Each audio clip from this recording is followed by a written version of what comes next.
हमारी संस्कृति, हमारे संस्कार सदा रहें हमारे साथ। सब्सक्राइब करें तिलक। ये स्मरण रखो कि किसी भी बड़े कार्य की सफलता से पहले एक ऐसा कठिन समय अवश्य आता है जब मानव के पराक्रम और उसके धर्म की परीक्षा होती है।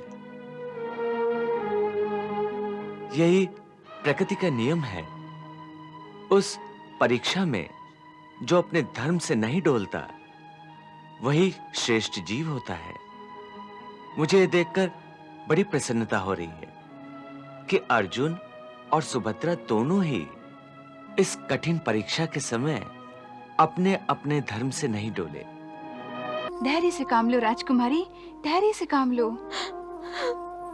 भाभी, अब धैर्य कैसे धारण करूं भाभी?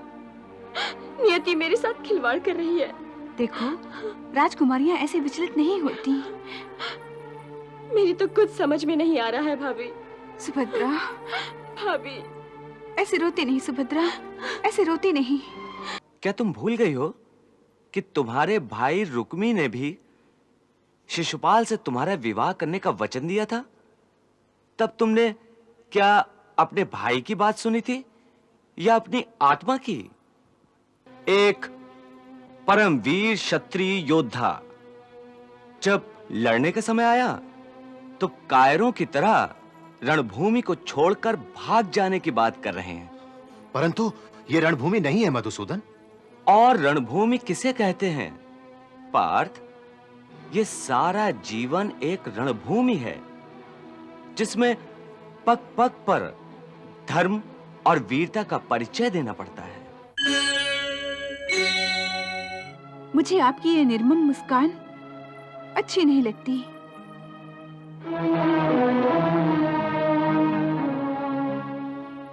पत्थर का हृदय है आपका।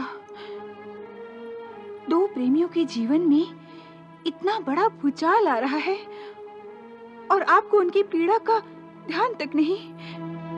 अपने ही ध्यान में मग्न आनंद ले रहे हैं। हे प्रेम के अवतार, धरती पर प्रेम करने वालों पर क्या बीतती है, उस पर भी दृष्टि डालिए। उन्हीं को तो देख रहा हूं, इसलिए तो वाह वाह कर रहा हूं। किसी की पीड़ा में आनंद ले रहे हैं? पीड़ा में आनंद नहीं ले रहा हूं देवी। मैं तो उनके प्रेम की ऊंचाइयां देखकर प्रसन्न हो रहा हूं। कितना आदर्श प्रेम है दोनों का। प्रणाम करने को जी चाहता है। मैं समझी नहीं, ये क्या लीला है? ये मेरी लीला नहीं है देवी, ये प्रेम की पराकाष्ठा है। ये स्मरण रखो कि किसी भी बड़े कार्य की सफलता से पहले एक ऐसा कठिन समय अवश्य आता है जब मानव के पराक्रम और उसके धर्म की परीक्षा होती है। यही प्रकृति का नियम है। उस परीक्षा में जो अपने धर्म से नहीं डोलता वही श्रेष्ठ जीव होता है।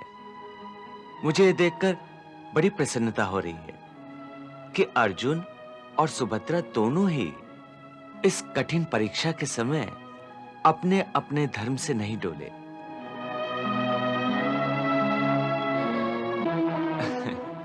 बस अभी तक उन्हें सही रास्ता नहीं दिख रहा है, वही हमें दिखाना है। तुम जानती हो, कल अर्जुन जाना चाहता है।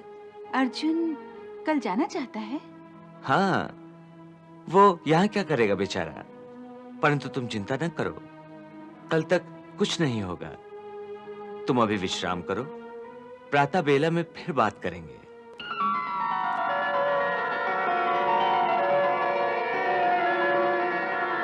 और हाँ, पुरोहित जी को बुलाकर शीघ्रता से मुहूर्त निकलवाओ। लग्न पत्रिका हस्तिनापुर भेजनी होगी और बाकी भी तो सारी तैयारियां करनी है।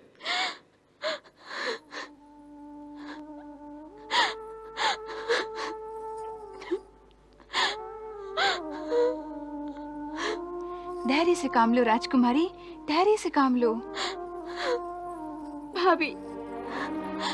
अब धैर्य कैसे धारण करूं भाभी? नियति मेरे साथ खिलवाड़ कर रही है। देखो, राजकुमारियां ऐसे विचलित नहीं होती। मेरी तो कुछ समझ में नहीं आ रहा है भाभी। सुभद्रा, भाभी, ऐसे रोते नहीं सुभद्रा, ऐसे रोते नहीं। मेरी तो कुछ समझ में नहीं आ रहा। तुम ही बताओ भाभी। मैं समझ सकती हूँ तुम्हारे मन की पीड़ा को। प्रेम की पीड़ा ऐसी ही होती है। धैर्य से काम लो। हाँ, अब धैर्य कहाँ भाभी? और ये तुम निश्चित जान लो, यदि मेरा विवाह दुर्योधन से कराया जाएगा तो हस्तिनापुर सिर्फ मेरा शरीर जाएगा। प्राण तो मैं पहले ही त्याग दूंगी। सुभद्रा, आत्महत्या करना पाप है। भैया, अरे, ये तूने क्या दशा बना रखी है? तू तो दृढ़ संकल्प कन्या है। इस तरह अधीर होने से कैसे चलेगा? ये बेचारी क्या करे? अरे आप ही दाऊ भैया को समझाइए कि सुभद्रा दुर्योधन से विवाह करना नहीं चाहती तो ये विवाह रोक दिया जाए। पर उन्होंने दुर्योधन को वचन दे दिया है। वचन तो सुभद्रा ने भी अर्जुन को दिया है। तो फिर वचन देने वाले को अपना वचन निभाना चाहिए। इसका क्या अर्थ है? तुम इसका अर्थ पूछ रही हो?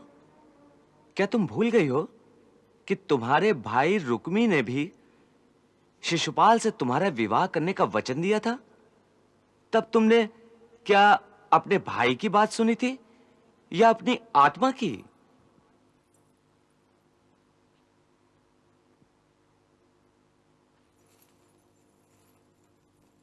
कन्हैया, आपने मुझे यहां बुलाया?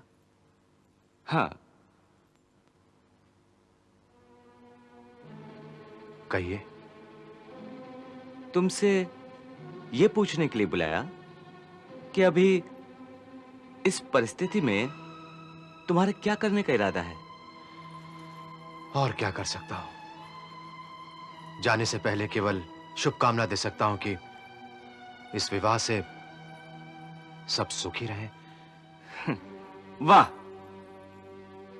इन्हें देखो, एक परमवीर क्षत्रिय योद्धा जब लड़ने का समय आया तो कायरों की तरह रणभूमि को छोड़कर भाग जाने की बात कर रहे हैं। परंतु ये रणभूमि नहीं है मधुसूदन। और रणभूमि किसे कहते हैं पार्थ? ये सारा जीवन एक रणभूमि है जिसमें पग पग पर धर्म और वीरता का परिचय देना पड़ता है। तुम इस समय प्रेम की रणभूमि में खड़े हो। जब किसी दूसरे का हाथ तुम्हारी प्रेमिका की ओर बढ़ रहा है तो तुम्हें उसकी रक्षा करनी चाहिए या कायरों की भांति रणभूमि को छोड़कर भाग जाना चाहिए? परंतु ये तो बताओ कि इस परिस्थिति में मैं क्या कर सकता हूं?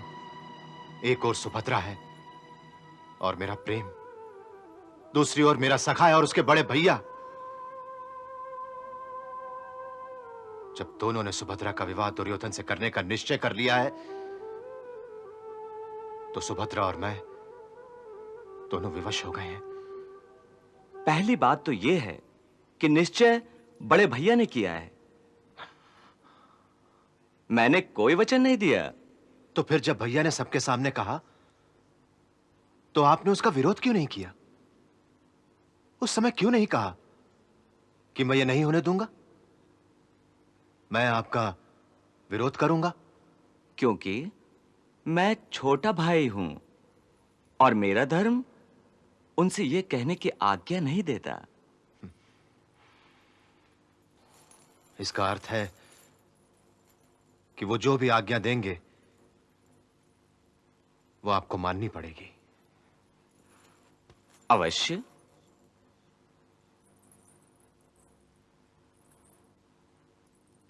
तो फिर आप मुझे जाने से क्यों रोक रहे हैं? क्योंकि इस परिस्थिति में सुभद्रा को छोड़कर जाना तुम्हारा धर्म नहीं है। ये प्रेम की मर्यादा नहीं है पार्थ। जो मैं करूंगा वो एक छोटे भाई का धर्म होगा, परंतु जो तुम्हें और सुभद्रा को करना चाहिए वो प्रेमियों का धर्म होगा। तुमने अभी कहा था ना कि मैं सबको सुख की शुभकामना देता हूं। तुम्हारे जाने से क्या तुम सुखी होगे? क्या सुभद्रा सुखी रह पाएगी? मैं समझ नहीं सकता कन्हैया कि आप कहना क्या चाहते हैं। केवल इतनी बात कि वीरों की भांति तुम अपने धर्म का पालन करो। परंतु आप देखो पार्थ, इस समय 3 धर्म आपस में टकरा रहे हैं। सुभद्रा का धर्म संकट है कि प्रेम की मर्यादा निभाए या अपने कुल का शिष्टाचार। प्रेम से बड़ा और कोई धर्म नहीं है पार्थ। इसलिए उसने जो अपने प्रेमी को वचन दिए हैं उन्हें निभाना चाहिए। और तुम्हारा धर्म संकट यह है कि जिसके साथ जीवन भर साथ निभाने का वचन दिया था उसे निभाओ, या अपने सखा के विरोध से डरकर प्यार में दिए हुए सारे वादों को भूल जाओ। पार्थ, तुम्हारा एक ही धर्म है कि तुमने जिसे प्रेम का वचन दिया है उसी का साथ निभाओ। फिर यदि तुम्हें मुझसे भी युद्ध करना पड़े तो उससे पीछे ना हटो। आप मुझसे युद्ध करेंगे? ताऊ भैया ने आज्ञा दी तो करना पड़ेगा, वो मेरा धर्म है। ये सब धर्म तो समझा दिए, परंतु इस उलझन को सुलझाया कैसे जाएगा?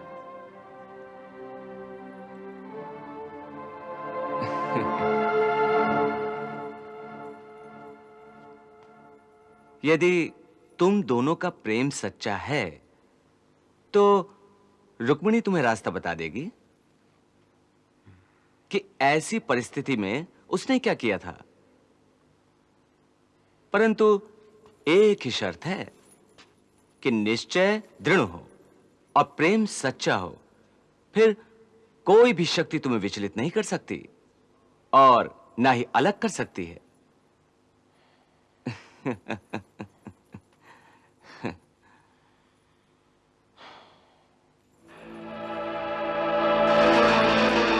सुभद्रा गौरी मंदिर में पूजा करने किस दिन जाया करती है? प्रति शुक्रवार को। तो कल शुक्रवार है ना? जी। तो ठीक है।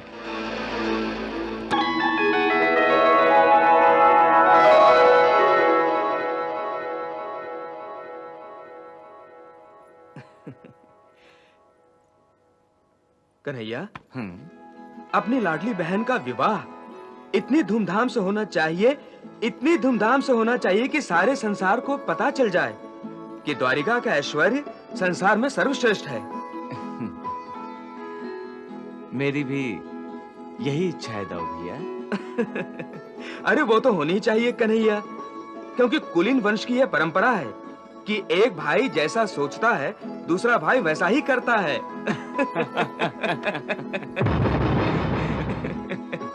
प्रणाम दाऊ भैया। आओ मेरी प्यारी बहना, सदा सुखी रहो। आपने मुझे बुलाया भैया? हाँ, मैंने सोचा कि तुम्हारे विवाह की तैयारियां हो रही हैं, तो क्यों ना तुम्हें ही बुला लिया जाए।